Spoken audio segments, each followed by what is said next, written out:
तारीख थी 21 मई 2010। जगह थी कोस्टा मेसा, कैलिफोर्निया। इसी जगह पर आर्मी ऑफिसर सैम हेयर का घर था। बीते कई घंटे से बेटे से बात ना होने पर सैम के पिता स्टीव उन्हें ढूंढते हुए घर आए। दूसरी चाबी से उन्होंने जैसे ही घर का दरवाजा खोला तो मंजर दिल दहला देने वाला था। फर्श पर जूली किबुसु की लाश पड़ी हुई थी। खून से लथपथ लाश के सिर पर 2 गोलियों के निशान थे। उसकी पैंट भी फटी हुई थी, जिससे यह आशंका थी कि इसका शारीरिक शोषण हुआ है। अब स्टीव ने तुरंत पुलिस को कॉल करके इस घटना की जानकारी दी। क्राइम सीन पर पहुंचकर पुलिस ने जांच शुरू की। शुरुआती जांच में पुलिस ने माना कि सैम ही जूली का कत्ल करके फरार हो गया है, लेकिन इस केस ने नया मोड़ तब लिया जब आगे की जांच में पुलिस को सैम के पड़ोसी और थिएटर एक्टर डैनियल वोजाइनिक तक ले गई। आखिर डैनियल वोजाइनिक का सैम और जूली से क्या रिश्ता था? आखिर क्या वजह थी कि 26 साल के डैनियल को दोहरे हत्याकांड के आरोप में मौत की सजा सुनाई गई? नमस्कार, मेरा नाम है कृष्णा अवतार दत्त और आप देख रहे हैं दैनिक रेडियो पर क्राइम रिपोर्ट्स। अब जूली की लाश के पास पुलिस को उसका फोन मिला। जब फोन की तलाशी ली गई तो पाया गया कि सैम ने उसे कई मैसेज और कॉल किए थे। मैसेज में उसने लिखा था कि परिवार की वजह से बहुत परेशान हूं, प्लीज मुझसे मिलने मेरे घर पर आ जाओ।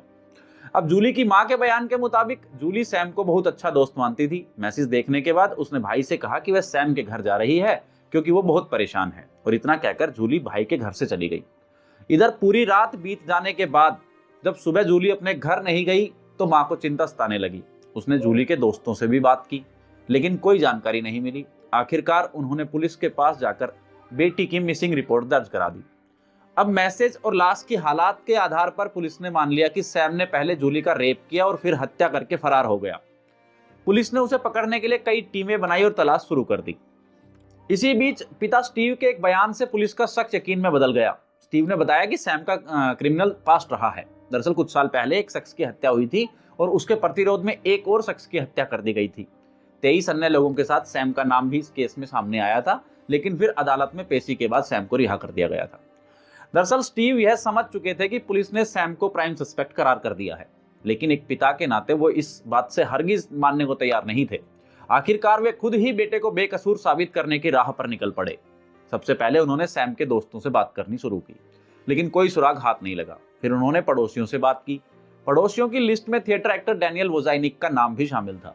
स्टीव के पूछने पर डैनियल ने कहा कि हाँ, मैंने अभी फ्राइडे को सैम को देखा था और उसके बाद मेरा और सैम का कभी आमना सामना हुआ ही नहीं है। अब इधर 24 मई 2010 को स्टीव को सैम के बैंक अकाउंट का एक्सेस मिल गया। बैंक स्टेटमेंट से उन्हें पता चला कि एक बैंक से 3 अलग अलग दिन पर पैसे निकाले गए हैं। पैसे सैम के अपार्टमेंट से कुछ ही दूरी पर पिज्जा शॉप के बगल में स्थित एटीएम से निकाले गए थे। स्टेटमेंट में यह भी पता चला कि जिस शख्स ने पैसे निकाले हैं उस शख्स ने पिज्जा शॉप पर खाने के लिए कुछ सामान भी खरीदा था। ये सारी चीजें स्टीव को बहुत अजीब लगी। वे अगले दिन पता लगाने के लिए पिज्जा शॉप और एटीएम चले गए जहां सैम के पैसे निकाले जाते थे, लेकिन उनकी ये प्लानिंग धरी की धरी रह गई। इस जगह पर न तो सैम दिखा और न ही सैम का कोई दोस्त। ऐसे ही अगले दिन फिर से स्टीव ने सैम के दोस्तों को फोन लगाया। उन्होंने डैनियल को भी कॉल लगाई, लेकिन इस बार उसने अपना बयान बदल दिया। डैनियल ने कहा कि सैम ने उसे बताया था कि वह फैमिली प्रॉब्लम से गुजर रहा है। अब स्टीव को इस बयान पर डाउट हुआ, क्योंकि दरअसल स्टीव और सैम क्लोज बॉन्ड शेयर करते थे। स्टीव को मालूम था कि अगर परेशानी की बात होती तो सैम उनसे शेयर जरूर करता। स्टीव को डिटेक्टिव चीजों की भी समझ थी। उन्हें जांच में एटीएम और पिज्जा शॉप पर डैनियल की मौजूदगी के सबूत मिले थे। ऐसे में स्टीव ने सारी जानकारी पुलिस के साथ शेयर करना बेहतर समझा। अब इसके बाद पुलिस ने एटीएम मशीन की सीसीटीवी फुटेज निकलवाई, जिसमें 17 से 20 साल की उम्र के बीच का एक लड़का सैम के कार्ड से पैसे निकालते हुए दिखाई दिया। उसकी पहचान वेस्ली नाम के शख्स के रूप में की गई। अगले ही पल पुलिस कई अफसर्स के साथ वेस्ली के घर पहुंची। पुलिस को शक था कि जूली के मर्डर में उसने सैम की मदद की होगी। हालांकि वेस्ली के बयान ने सबको अचंभित कर दिया। उसने बताया कि वह डैनियल को लंबे वक्त से जानता है और डैनियल ने ही उसे एटीएम से पैसे निकालने के लिए कार्ड दिया था। अब वेस्ली के खुलासे के बाद पुलिस डैनियल से पूछताछ करने उसके घर पहुंची, जहां उसकी बैचलर पार्टी चल रही थी। शुरुआती पूछताछ में डैनियल बस यही कहता रहा कि इस केस से उसका कोई लेना देना नहीं है, लेकिन फिर उसके बयान पर बयान बदलने लगे। सबसे पहले डैनियल ने बताया कि उसने सैम के कहने पर वेस्ली से पैसे निकालने के लिए कहा था। फिर बयान बदलते हुए उसने कहा कि सैम ने कहा था कि उसने अपने अपार्टमेंट में जूली का कत्ल कर दिया है। उसने धमकी दी थी कि अगर मैंने उसकी मदद नहीं की तो वो मेरे साथ भी गलत करेगा। मेरा जूली के मर्डर से कोई कनेक्शन नहीं है, ये डैनियल का कहना था। पुलिस को डैनियल के बयान पर रत्ती भर भरोसा नहीं था। पुलिस ने उससे कहा कि उन्हें डीएनए रिपोर्ट के लिए थूक चाहिए। ये सुनते ही डैनियल ने उनके सामने एक और नई कहानी परोस दी। उसने कहा कि वह सैम के घर गया था जहां जूली की बॉडी थी। जूली के सिर में 2 गोलियों के निशान थे। डैनियल का बयान दर्ज करने के बाद पुलिस ने उसकी मंगेतर रेचल से भी पूछताछ के लिए बुलाया। रेचल का बिहेवियर बिल्कुल अजीब था। ये सब जानने के बाद भी उसका रिएक्शन बिल्कुल नॉर्मल था कि उसके मंगेतर को मर्डर के चार्जेस में गिरफ्तार किया गया है। फिर डैनियल की तरह वह भी अपने बयान पर बयान बदलने लग गई।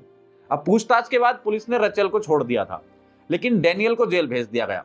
एक दिन मौका पाते ही डैनियल ने रेचल को जेल से फोन किया और फोन करके उसने रेचल से कहा कि सैम की हत्या के जुड़े सभी सबूत मेरे भाई के पास हैं और ये बात किसी को बताना मत। तभी रेचल ने कहा, तुमने पुलिस के फोन से कॉल किया है और ये सारी बातें रिकॉर्ड हो चुकी है। इतना कहकर रेचल ने फोन काट दिया। डैनियल को लगा कि वह पूरी तरह से फंस गया है। ऐसे में उसने पुलिस को सच बताने का फैसला किया। अब अपने इकबाले जुर्म में डैनियल ने कहा कि एक दिन सैम ने मुझसे बातों बातों में कहा कि उसके पास $60,000 है जो उसने सेना के काम करते हुए इकट्ठा किए थे। मुझे लगा कि अगर कैसे भी ये पैसे मैं हासिल कर लूं तो मेरे दुख खत्म हो जाएंगे। हालांकि इसके लिए सैम को रास्ते से हटाना जरूरी था। मैंने एक दिन उसे किसी बहाने से अपने थिएटर बुलाया और मेरी चाल में वो फंस गया। वो भागता हुआ थिएटर चला भी आया और थिएटर में आते ही मैंने उसे गोलियों से भून दिया। सैम की हत्या के बाद मैंने एक और प्लान बनाया। मैंने सैम के फोन से जूली को मैसेज किया। मुझे सैम और जूली की दोस्ती के बारे में सब कुछ पता था। जूली को लगा कि सैम ने मैसेज किया है। उसे बिल्कुल अंदाजा नहीं था कि सैम मर चुका है और जिसने उसे मैसेज किया वह सैम नहीं बल्कि डैनियल है, यानी कि मैं हूं। मैंने धोखे से जूली को सैम के घर पर बुला लिया। पहले तो बातचीत में थोड़ा उलझाए रखा और फिर उसे भी सैम की तरह ही मैंने गोलियों से भून दिया। अब जूली को मारने के बाद मैंने उसका पैंट फाड़ दिया ताकि ऐसा लगे कि सैम ने उसे घर बुलाया था और फिर उसका रेप करने के बाद सैम फरार हो गया।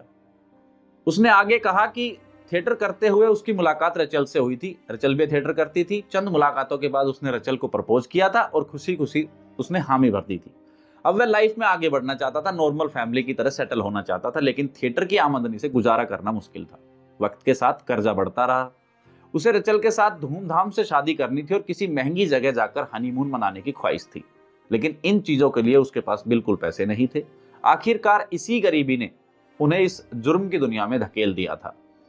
डैनियल के कबूलनामे के बाद पुलिस ने थिएटर से सैम की लाश भी बरामद की और डैनियल के पेरेंट्स के घर से एक बैकपैक में सैम के खून से सने कपड़े और बटुआ आईडी जैसे सबूत भी मिले थे। बाद में उसके कंप्यूटर में कत्ल की पूरी साजिश का प्लान तक था। उसने गूगल पर बस 2 चीजें सर्च की थी। पहली थी कि हत्या को कैसे अंजाम दूं और दूसरी थी धमाकेदार हनीमून का आइडिया। और फिर 15 दिसंबर 2016 को कोर्ट ने डैनियल को कत्ल का दोषी माना और मौत की सजा सुना दी। तो ये थी आज की कहानी, जिसमें सिर्फ पैसों के लिए डैनियल ने एक ऐसे शख्स की हत्या कर दी जिसका न तो कोई कसूर था और न ही कोई लेना देना।